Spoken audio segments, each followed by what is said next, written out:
بسم الله الرحمن الرحيم. اللهم صل على محمد وآل محمد.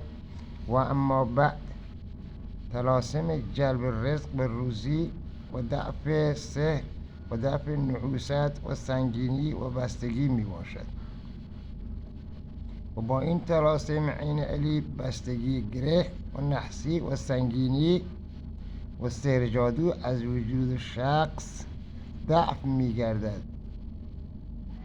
و هیچ گونه سحر و جادو با داشتن این طلاسم که در وجود شخص می باشد اثر نمی کند.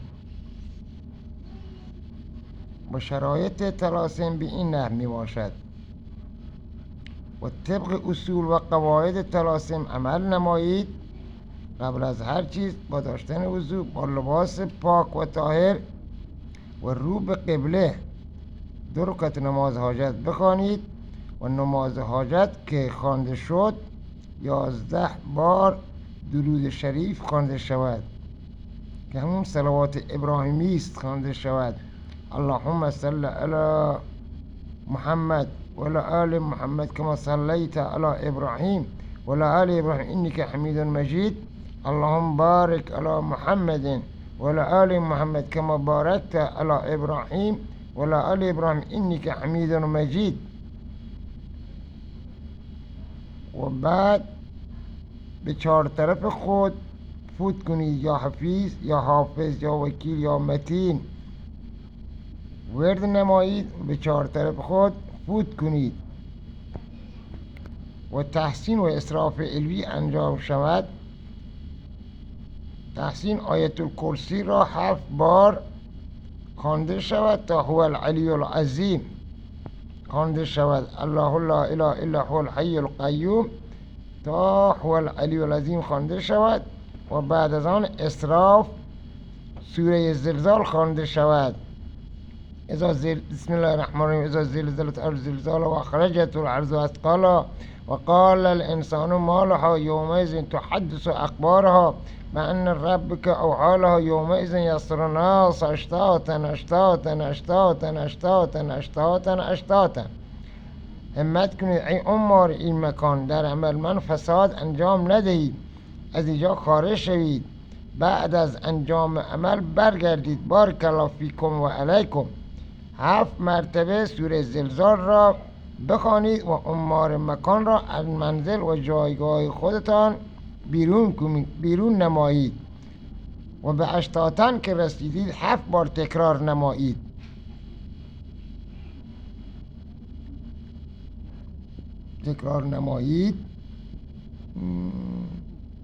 و بعد شروع به طلاسم نوشتن کنید.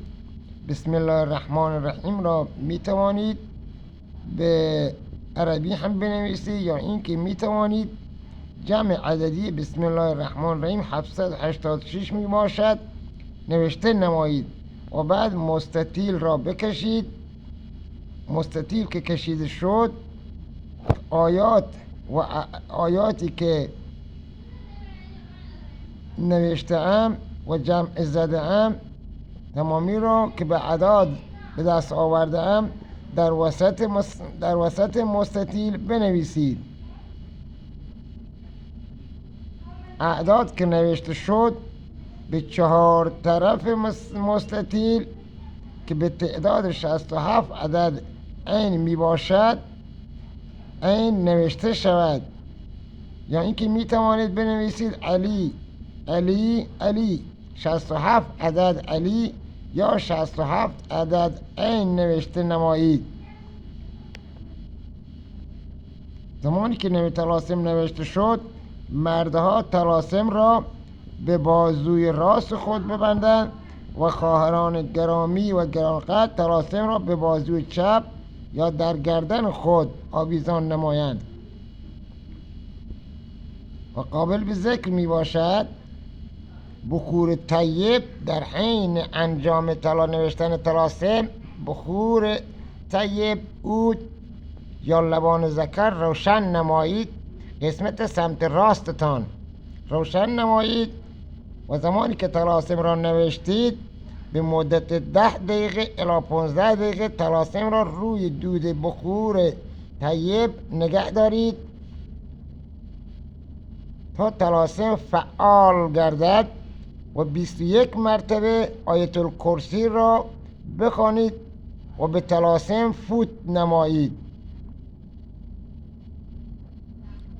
و هر شخصی که این طلاسم را داشته باشد هیچ گونه سحر و جادو و هیچ گونه نحوست در وجودش اثر نمی کند و هر گونه بستگی و گریه آن شخص داشته باشد یا نحوست سنگینی که در وجود شخص داشته باشد به قدرت خداوند تبارک و تعالی از وجود شخص پاک می گردد و دفع می گردد.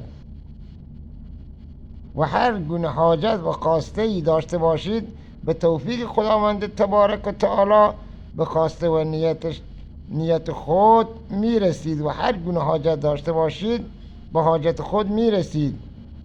و دیگر عرضی نیست تا کلیپ بعدی شما را به خداوند منان می سپارم.